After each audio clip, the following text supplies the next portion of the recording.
Hello everyone, कैसे हो सारे लोग। I hope you are doing well. Welcome back to easy maths.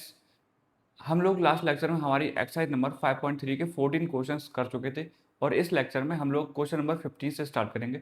इस एक्सरसाइज में यानी कि 5.3 एक्सरसाइज में सिर्फ 20 क्वेश्चंस हैं। हम लोग 14 क्वेश्चंस कंप्लीट कर चुके थे। अब 15 से यानी कि 6 क्वेश्चन अब हम इस लेक्चर में करेंगे। सो आइए करते हैं, without wasting any time let's get started. तो क्वेश्चन नंबर 15 काफ़ी लेंथी था, तो मैंने सोचा कि आपको स्क्रीन पर दे दूंगा, आपकी स्क्रीन पर आता होगा। तो क्वेश्चन नंबर 15 है, a contract on construction job specifies a penalty for delay of completion beyond a certain date. यानी कि एक काम है, एक कॉन्ट्रैक्ट है कंस्ट्रक्शन का, उसमें पेनल्टी को बता दिया गया है कि अगर आप काम को लेट करोगे तो आपको पेनल्टी पड़ेगी। ठीक है। ₹200 फॉर द फर्स्ट डे, अगर आपने काम को एक दिन लेट किया तो आपको 200 रुपये देना पड़ेंगे।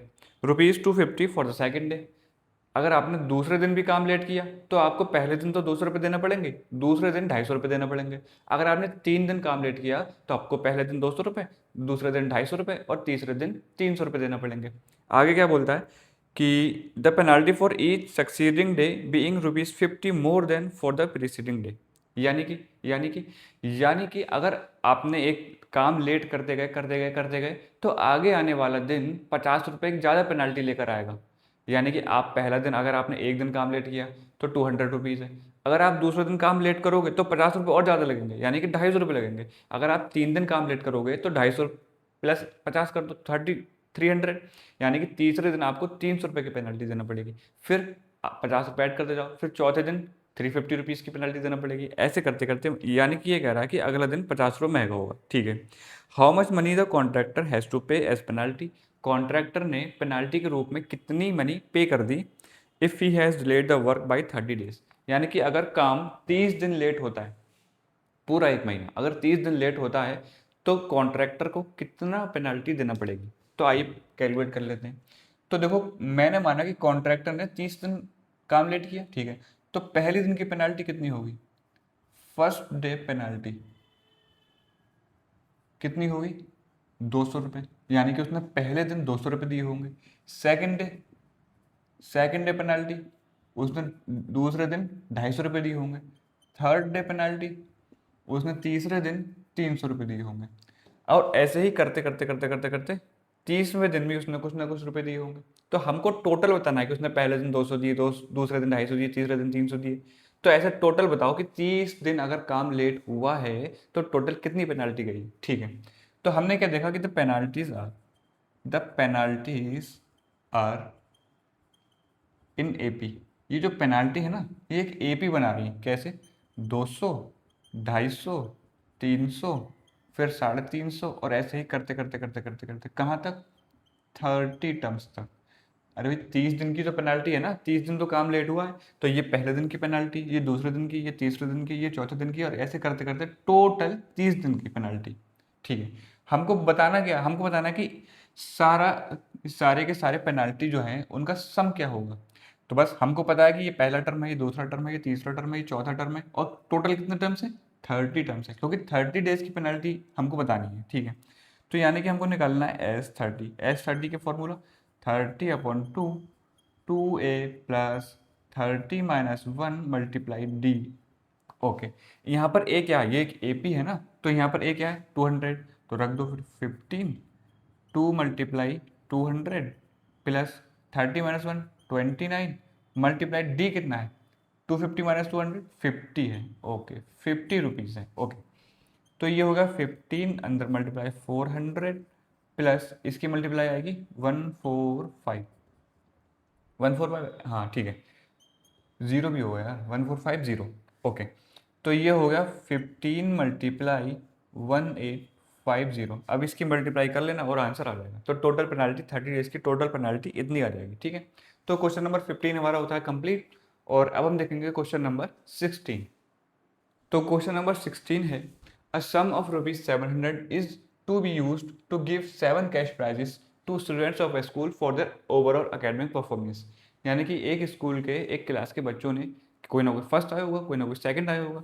तो हम लोग क्या कर रहे हैं कि हमारे पास टोटल 700 रुपये हैं और हमें 7 कैश प्राइजेस देना है। कितने, 7 कैश प्राइजेस देना है। स्टूडेंट्स को for their overall academic performance. कोई ना कोई फर्स्ट आया होगा, कोई ना कोई सेकंड आया होगा, कोई ना कोई थर्ड आया होगा, फोर्थ, फिफ्थ, सिक्स और सेवन्थ। यानी कि टोटल टॉप जो 7 बच्चे होंगे उन लोगों को हमें कैश प्राइस देना है। हमारे पास रुपीज कितने हैं? 700। ओके, हमको आगे क्या बोला गया कि if each price is ₹20 less than it's preceding price. इसका क्या मतलब है? इसका ये मतलब है कि जो जितना कैश फर्स्ट रैंक को मिला होगा उससे 20 रुपये कम सेकंड वाले को मिले होंगे, उससे 20 रुपये कम थर्ड वाले को मिले होंगे, उससे 20 रुपये कम फोर्थ वाले को मिले होंगे। यानी कि 20 रुपये कम होते जा रहे हैं जिसकी जितनी रैंक ज़्यादा है। यानी कि कोई फर्स्ट पे आया होगा तो उसको रुपये मिल गए, ठीक है। कोई सेकंड आया होगा तो उसको 20 रुपये कम मिलेंगे फर्स्ट वाले से।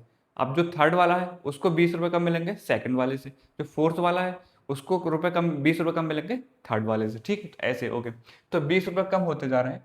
तो हमको क्या बोला है कि find the value of each of the price. यानी कि 7 के 7 प्राइस कितने होंगे।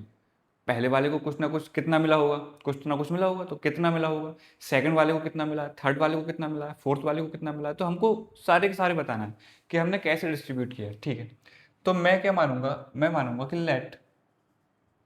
Let the cash price of first rank, जो भी फर्स्ट रैंक पर आया होगा उसको कैश प्राइस मिला होगा ₹X, ठीक है।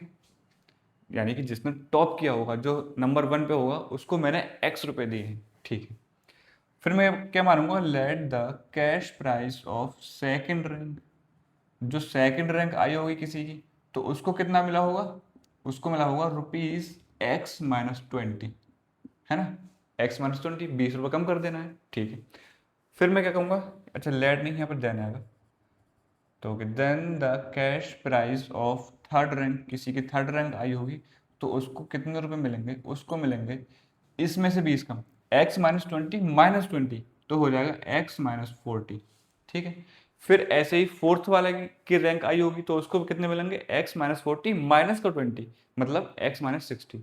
तो हम लोग क्या कर रहे हैं कि ये जो कैश प्राइस है ना, हम लोगों ने देखा ये एक एपी बन रही है। यहाँ पर X, यहाँ पर X-20, यहाँ पर X-40 और ऐसे करते करते करते करते अप टू 7 टर्म्स। क्योंकि 7 प्राइज है ना, हम लोगों को 7 बच्चों को 7 कैश प्राइज है, 7 बच्चों को प्राइज देना है, तो 7 कैश प्राइज हो गए, कैश प्राइज हो गए, ओके। अब हम लोगों ने देखा कि एक एपी बन रही है जिसका पहला टर्म एक्स है, और कॉमन डिफरेंस कैसे निकालेंगे, A2 - A1 यानी कि X-20 माइनस का x, x x cancel out, तो डिफरेंस आ गया -20, ठीक है। अगर आप इन दो का डिफरेंस निकालोगे फिर भी -20 आ जाएगा, ठीक है। तो हम लोगों ने देखा कि ये एक एपी बन रही है जिसमें 7 टर्म्स है। तो हम लोगों को इसको ऐड करना है क्योंकि हमारे पास टोटल 700 रुपये ही तो है। तो इसको मिलाया, पहले वाले कैश प्राइस मिलाया, दूसरा वाला मिलाया, तीसरा वाला मिलाया, तो टोटल हमें 700 रुपये डिस्ट्रीब्यूट करना है, ठीक है। तो हम लोगों ने क्या किया कि S7 is equal to 7/2 2a plus n-1 × d, ठीक है। n की जगह पे 7 है यहाँ पर, तो यहाँ पर 7 ही लिख दो, 7, ओके। तो 7/2, a कितना है हमारे पास x, तो ये 2x हो गया, प्लस 6 × d कितना है हमारे पास, -20, तो -20, ओके। तो S7 है कितना हमारे पास, 700, ठीक है। अब मैंने क्या देखा कि 700 को मैं 7 से अगर डिवाइड करूँगा तो ये हो जाएगा 100, और जब 2 इधर आएगा तो ये हो जाएगा 200 is equal to 2x minus का 120। अब ये इधर आके प्लस का हो जाएगा तो ये हो जाएगा 320 इज इक्वल टू 2x। तो x की वैल्यू आ गई, x की वैल्यू आ गई 160 रुपीज़। मतलब जो पहले वाली रैंक होगी उसको 160 रुपये मिलेंगे, ठीक है। तो दूसरे वाले को कितने मिलेंगे, अगर पहले वाले को अगर 160 रुपये मिल गए तो दूसरे वाले को 20 कम कर दो, 140। तीसरे वाले को फिर से 20 कम कर दो, 120, फिर से 20 रुपये कम कर दो, 100, फिर से 20 रुपये कम कर दो, तो कितना हो जाएगा 80। ये कितना हुआ 1 2 3 4 5, तो फिर 60 एंड 40, ठीक है। तो ये 7 कैश प्राइस है। पहले वाले को मिले होंगे 160, फिर 140, 120, 100, 80, 60 और 40। जब आप इन सभी टर्म्स का सम करोगे तब आपको 700 कंप्लीट मिल जाएंगे, ठीक है। तो ये हमारा क्वेश्चन नंबर 16 कंप्लीट होता है। और अब हम देखेंगे क्वेश्चन नंबर 17। तो क्वेश्चन नंबर 17 काफ़ी लेंथी था तो मैंने सोचा आपको स्क्रीन पर दे दूंगा, ठीक है। स्क्रीन पर आता होगा। लेंथी क्वेश्चन तो ये मत समझना कि टफ है, लेंथी क्वेश्चन है, इसका मतलब ये है कि हमें इन्फॉर्मेशन ज़्यादा दी गई है, इसका मतलब ये है कि इजी क्वेश्चन है। ठीक, in a school students thought of planting trees in and around the school to reduce air pollution. कहीं पर एयर पोल्यूशन ज़्यादा हो गया होगा, तो वहाँ के बच्चों ने सोचा कि भाई एयर पोल्यूशन को कम करने के लिए ट्रीज को प्लांट कर देंगे। ठीक है, यानी कि ट्रीज लगा देंगे, पेड़ लगा देंगे। ठीक है, it was decided that the number of trees that each section of each class will plant will be the same as the class. हैं, ये क्या बोल रहे हैं? ये बोल रहे हैं कि अब कितने ट्रीज लगाना है, कौन सा किस क्लास का कौन सा सेक्शन कितने ट्रीज लगाकर, ये डिसाइड हुआ कि किसी भी क्लास का सेक्शन उतने ही ट्रीज लगाएगा जिस क्लास में वो पढ़ता है। यानी कि मान लो 7th क्लास का कोई भी एक सेक्शन होगा, तो वो कितने ट्रीज प्लांट करेगा? वो 7 ट्रीज प्लांट करेगा, क्योंकि वो क्लास 7th में है। क्लास 10th का कोई भी सेक्शन होगा, तो वो कितने ट्रीज प्लांट करेगा? वो 10 ट्रीज प्लांट करेगा, क्योंकि वो क्लास 10th में है। सिंपल है। तो दैट इज, यही बोला गया है, that is a section of class first will be plant 1 tree, a section of class 2 will be plant 2 trees and so on. यानी कि टिल क्लास 12th, यानी कि उस स्कूल में क्लास फर्स्ट से लेकर क्लास 12th तक के बच्चे हैं, और उस क्लास 12th में जितने भी सेक्शन होंगे, हर सेक्शन कितने ट्रीज प्लांट करेगा? 12, क्योंकि वो क्लास 12 में है। ठीक है, there are 3 sections of each class, हर क्लास के 3 सेक्शन हैं। How many trees will be planted by the students, कि टोटल कितने ट्रीज प्लांट हो गए। ठीक है, उल्टा पुल्टा हो जा रहा है, चलो कोई बात नहीं। तो हम लोग क्या देख रहे हैं कि फर्स्ट क्लास के बच्चे कितने ट्रीज प्लांट कर देंगे। तो एक क्लास, अब अच्छा हमने एक बात हमको बोल दी गई है कि हर क्लास के 3 सेक्शन, कितने सेक्शन? 3। ओके, तो फर्स्ट क्लास का फर्स्ट सेक्शन कितने ट्रीज प्लांट करेगा, क्योंकि क्लास फर्स्ट में है, तो एक ही करेगा। दूसरा वाला सेक्शन वो भी एक करेगा, तीसरा वाला सेक्शन वो भी एक करेगा, यानी कि टोटल कितने हुए? 3। ओके, अच्छा अगर क्लास सेकंड की बात करूँ, तो वो कितने ट्रीज प्लांट करेगा? पहला जो क्लास सेकंड का जो पहला सेक्शन होगा, वो 2 ट्रीज प्लांट करेगा, दूसरा वाला वो भी 2, तीसरा वाला वो भी 2, यानी कि 6।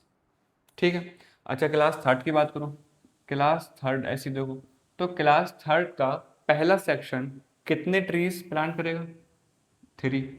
दूसरा वाला सेक्शन वो भी 3, तीसरा वाला सेक्शन वो भी 3, यानी कि 9।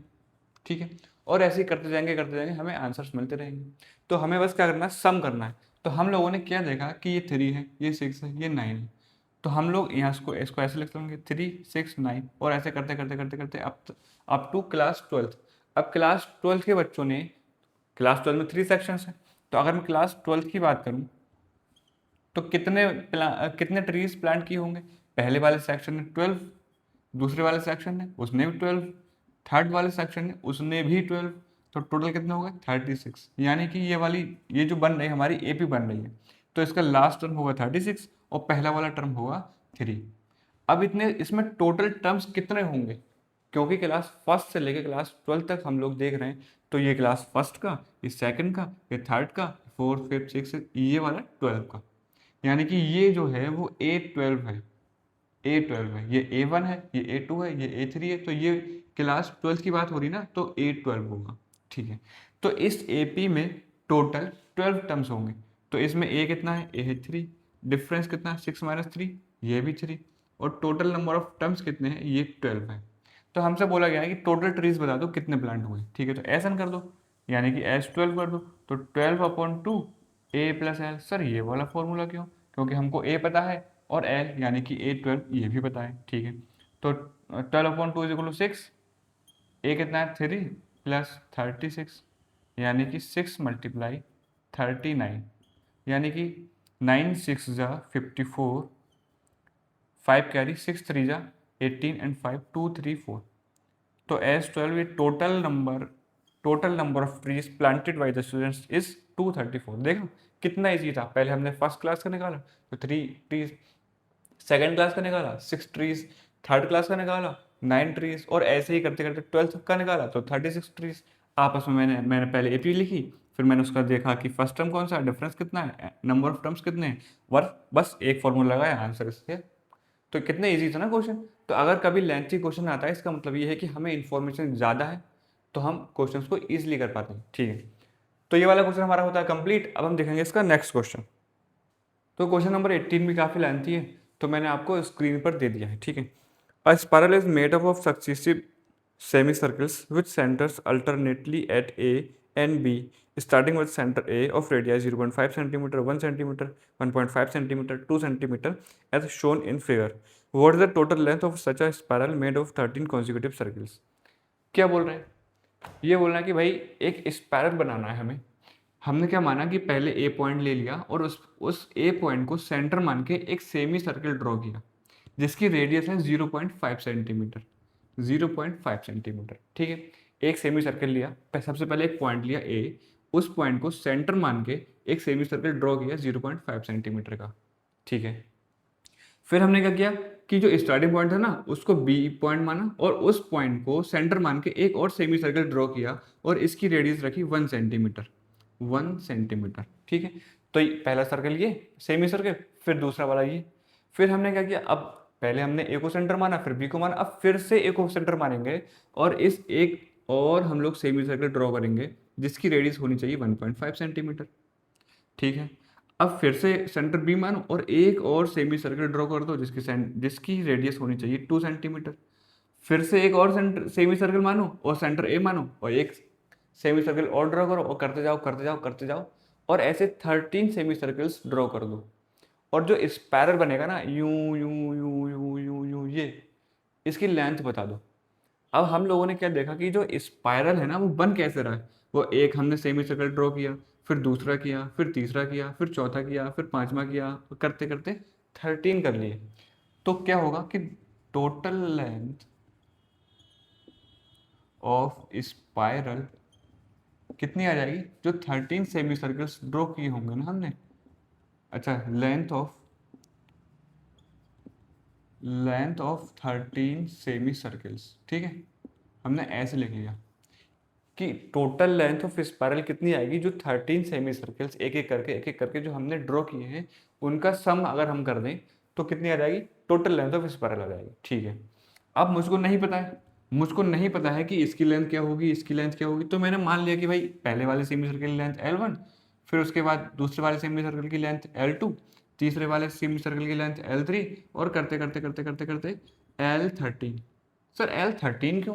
क्योंकि हमको गिवन है ना कि हमको 13 सेमी सर्कल्स ड्रॉ करने हैं। तो जो 13वां सेमी सर्कल होगा उसकी लेंथ हमने L13 मान ली, ठीक है सर, ओके। अब हम सर L1 कैसे देखेंगे? L1 देखो, L1 है क्या, इस सेमी सर्कल का सरकमफेरेंस है। अब देखो हमको पता है कि जो पूरा सर्कल होता है उसका सरकमफेरेंस होता है 2πr। अब यहाँ तो सेमी सर्कल है यानी कि हाफ कर दो इसका, तो हाफ कर दिया तो 2 से 2 कैंसिल आउट यानी कि πr, ठीक है, πr। अच्छा, हमको पता है कि इसकी रेडियस कितनी होगी, लेकिन हम लोग फिर भी चलो अभी मानते हैं। तो L1 कितनी होगी, πr1। πr1 क्यों, पाई मल्टीप्लाई आर होता है ना, तो हमने पहले वाले सर्किल की रेडियस को थोड़ी देर के लिए R1 मान लिया है, ठीक है। प्लस दूसरे वाले सेमी सर्किल को करो, अच्छा तो πr2, दूसरे वाले सेमी सर्किल की रेडियस को हमने R2 मान लिया है, ठीक है। ऐसे ही तीसरे वाले सेमी सर्किल की रेडियस को हमने R3 कर दिया। प्लस करते करते जो 13 सेमी सर्कल होगा हमने क्या किया, उसको उसकी लेंथ निकालने के लिए πr13 कर दिया, यानी कि उसकी जो रेडियस होगी वो R13 होगी, ठीक है।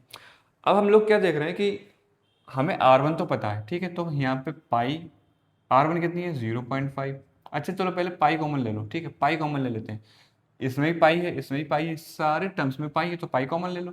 तो ये बच्चा R1 plus R2 plus R3 और प्लस करते करते करते करते कहाँ तक, R13 तक, ठीक है, ओके। तो पाई तो बाहर है, R1 की वैल्यू हमको गिवन है कि ये 0.5 होगा, फिर 1 होगा, फिर 1.5 होगा, फिर 2 होगा। तो ठीक है, R1 कितना है 0.5 प्लस R2 कितना है 1 प्लस R3 कितना है 1.5, ऐसे R4 होगा कुछ ना कुछ, और कहाँ तक होगा R13 तक। R13 हमको नहीं गिवन है तो हमने इसको R13 ही कर लिया, R13, ठीक है।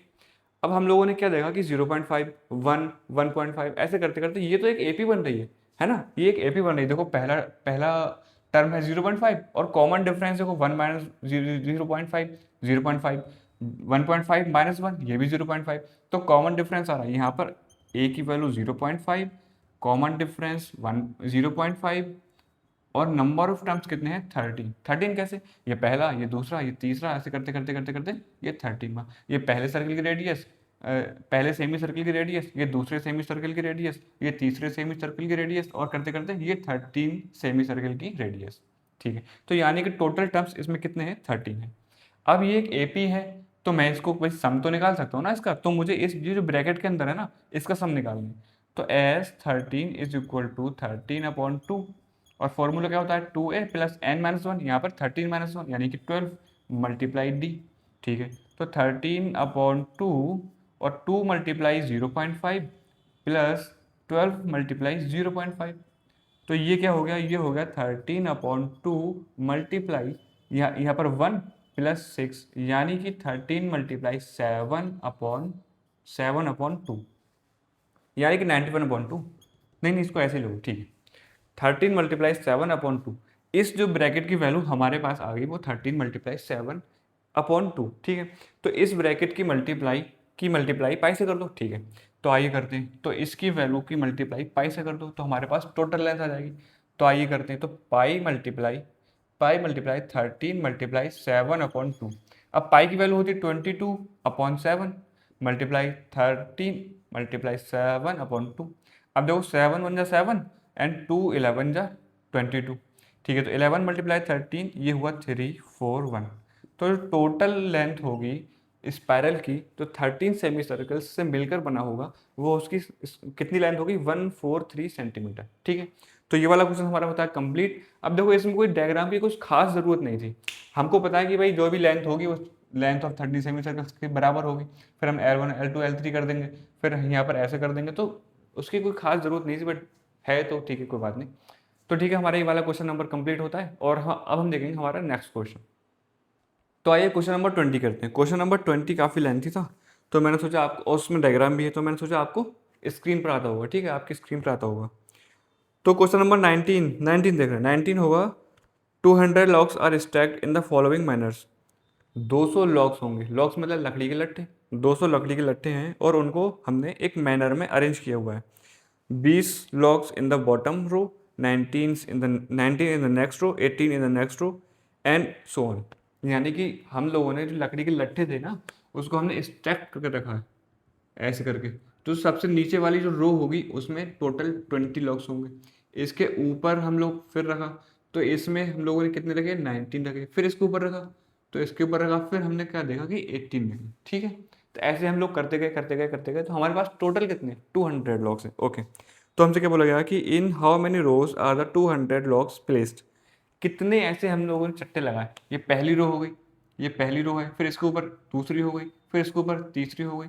तो हमको बोला गया है, हमसे पूछा गया है कि हम कितनी ऐसी रोज होंगी जिसमें 200 लट्ठे लग जाएंगे। ठीक है, and how many logs are in the top row, और जो टॉप रो होगी, जो टॉप होगी ना, उसमें कितने लट्ठे होंगे। देखो सबसे पहली वाली में 20 लट्ठे, सेकंड वाली में 19 है, थर्ड वाली में 18 है, तो ऐसे करते करते करते जो लास्ट वाली रो होगी उसमें कितने लट्ठे होंगे हमको ये बताना है। तो ठीक है, आइए करते हैं। तो हम लोगों ने क्या देखा, हम लोगों ने देखा कि the number of logs, the number of logs in first row, जो फर्स्ट रो है उसमें कितने लट्ठे हैं, 20 है ना। अरे ये तो गिवन है ना, पहली वाली रो में 20 लट्ठे हैं। ठीक है, अच्छा हमने सेकंड रो देखी जब, तो सेकंड रो में कितने लट्ठे हैं, सेकंड रो में 19 है, थर्ड में है 18 है। ठीक है, ऐसी एक कम करते जाओ, कम करते जाओ, कम करते जाओ। ठीक है, तो फोर्थ में होंगे 17, फिफ्थ में होंगे 16, ऐसे करते करते। ठीक है, तो हम लोगों को बोला गया है कि हमें बताना है कि कितने ऐसे रोज होंगी। ठीक है, तो हम लोगों ने देखा कि यार ये तो एपी बन रही है, तो 20 19 18 और ऐसी 17 16 ऐसे कर, ये तो एपी बन रही है। एपी क्यों बन रही है, क्योंकि कॉमन डिफरेंस माइनस का बन है, कॉमन है। ठीक है, तो हमारे पास टोटल लट्ठे हैं कितने, टोटल लट्ठे हैं 200। इसका मतलब ये हुआ कि 20 plus 19 plus 18 plus 17 plus 16 plus 15 ऐसे करते करते करते लास्ट रो तक आप पहुंच जाओगे, तो टोटल 200 आएगा।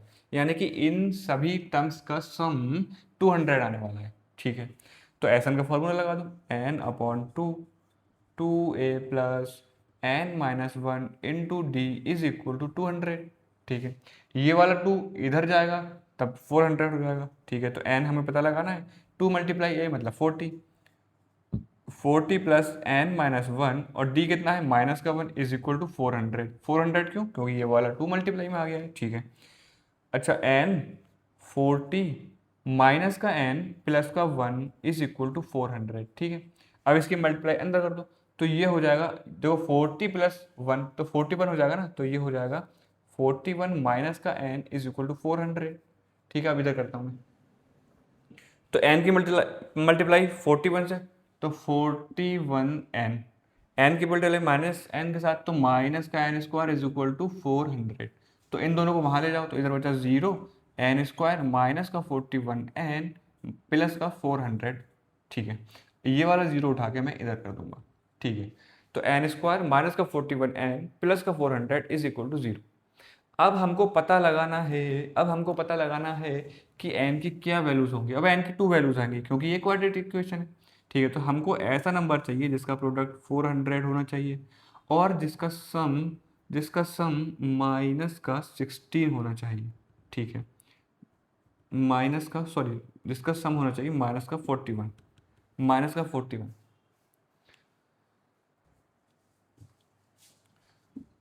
ये थोड़ा गड़बड़ हो गया। तो एस इज इक्वल टू कितना होना चाहिए, सम कितना होना चाहिए -41, ठीक है। तो अब ये तो भाई आप लोग कर सकते हो ना क्वाड्रेटिक इक्वेशन, ये निकाल लेना। जो भी इसके आएंगे -25 और -16 आएगा। जब आप इनका सम करोगे तो -41, और जब इनकी मल्टीप्लाई करोगे तो 400, ठीक है।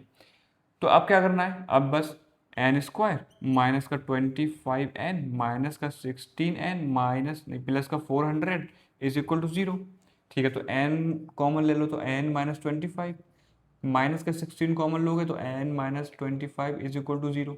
n -25 कॉमन लोगे तो इधर n -25 और इधर बचेगा n -16 इज इक्वल टू 0। इसका मतलब ये हुआ कि n की 2 वैल्यूज आ रही हैं, एक तो 16 और एक 25।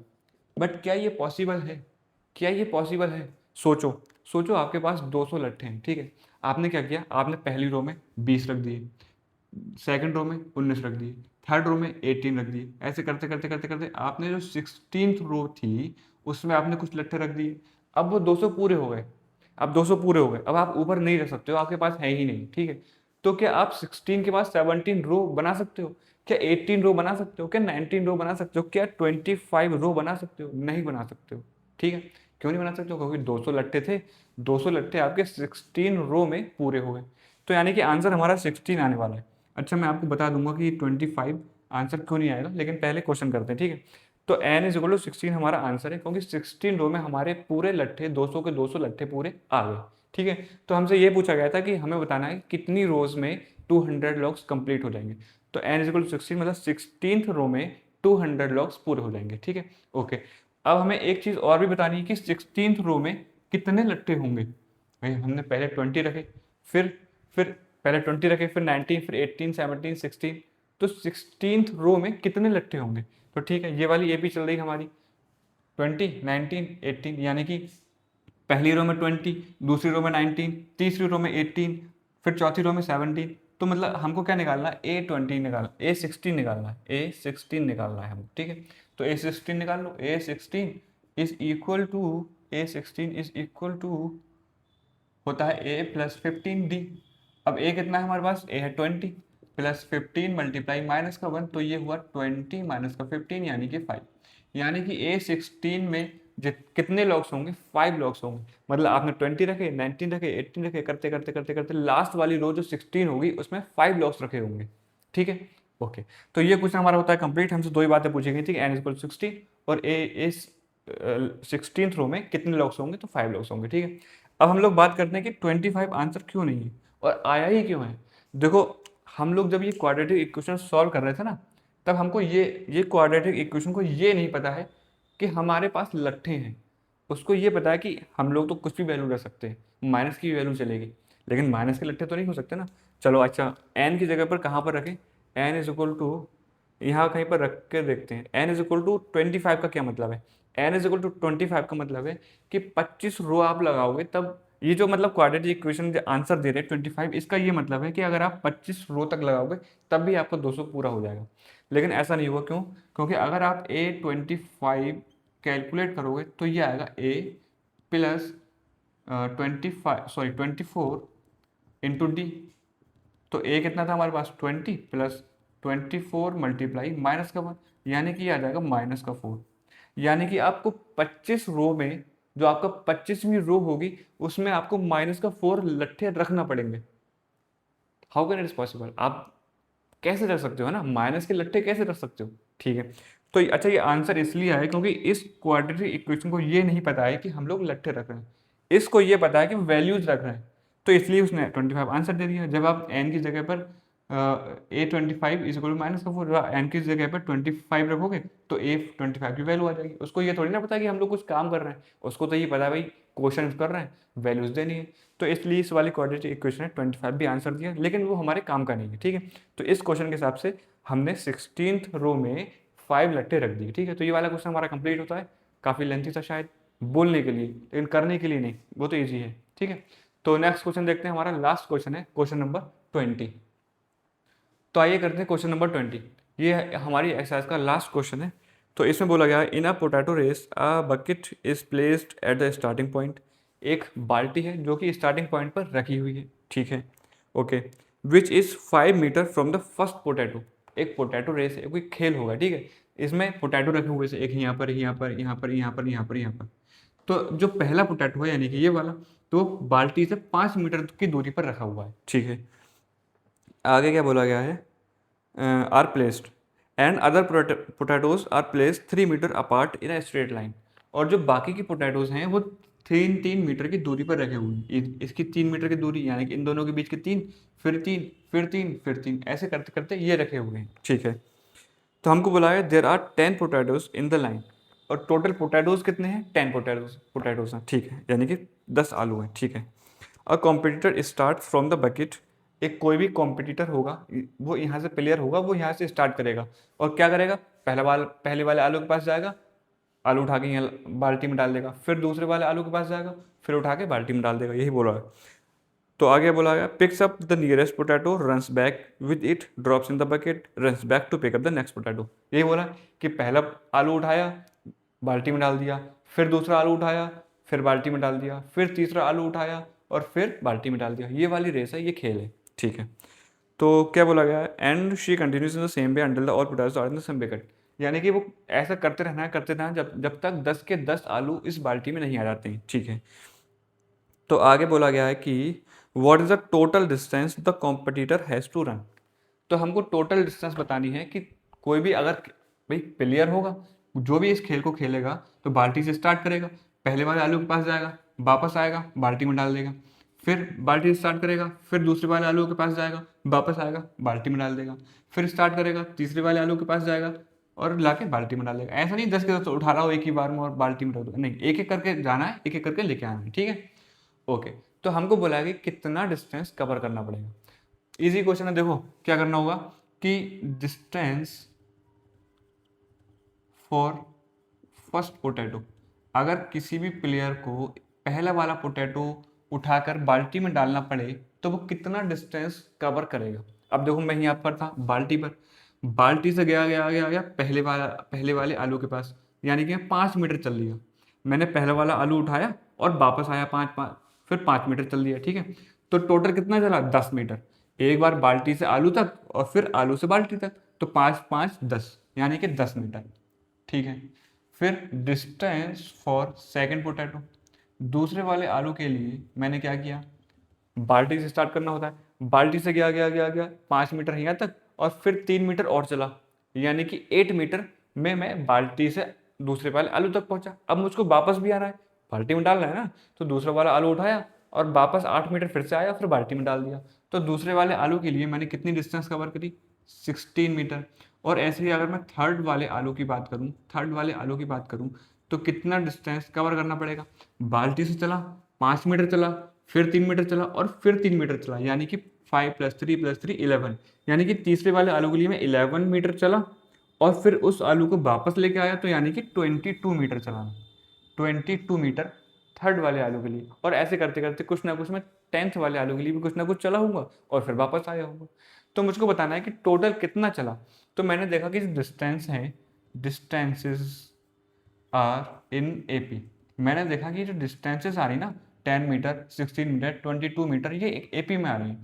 अच्छा, तो लिख लो, 10, 16, 10 एंड 16 एंड 22 और ऐसे ही कुछ ना कुछ आता रहा होगा, ठीक है। तो मैंने देखा ये एपी है, तो अगर मैं अप टू 10 टर्म्स होंगे ना, up to 10 terms, sir 10 terms क्यों होंगे? क्योंकि भाई 10 ही तो आलू हैं। मैं पहले वाले आलू के लिए 10 मीटर चला, दूसरे वाले आलू के लिए 16 मीटर चला, तीसरे वाले आलू के लिए 22 मीटर चला, फिर 10वें वाले आलू के लिए कुछ ना कुछ चलाऊंगा, फिर उसके बाद थोड़ी ना चलाऊंगा, गेम खत्म, ठीक है। तो मुझको क्या करना है कि इन सभी का सम कर देना है, ठीक है, तो कर दो। एस 10, भाई 10 टर्म्स है ना, तो S 10 is equal to 10/2 2a plus 10 minus 1 × d, ठीक है। तो ये हुआ 5 मल्टीप्लाई 2 मल्टीप्लाई ए कितना है 10, तो 20 प्लस 10 माइनस 1 9 मल्टीप्लाई डी कितना है 16 माइनस 10 6, तो डी हुआ 6, ठीक है। तो 5 मल्टीप्लाई 20 प्लस 54 यानी कि 5 मल्टीप्लाई 74 यानी कि 370, 370 मीटर मुझको टोटल चलना पड़ेगा, तब जाके 10 के 10 आलू एक एक करके उठा के मैं बाल्टी में डाल दूंगा। तो आज का ये वाला लेक्चर ख़त्म होता है, हमारा चैप्टर भी ख़त्म होता है। हमारी लास्ट एक्सरसाइज 5.4 जो कि ऑप्शनल है लेकिन मैं कराऊंगा यहाँ पर। तो क्वेश्चंस मैं सारे करा रहा हूँ, एग्जाम्पल्स आपको खुद ही करना है सारे के सारे। अगर कोई भी डाउट आएगा तो आप मुझसे कमेंट में पूछ सकते हो। तो ठीक है, ये वाला क्वेश्चन हमारा यहाँ पर कंप्लीट होता है और मिलते हैं नेक्स्ट लेक्चर में। तब तक के लिए bye bye and take care.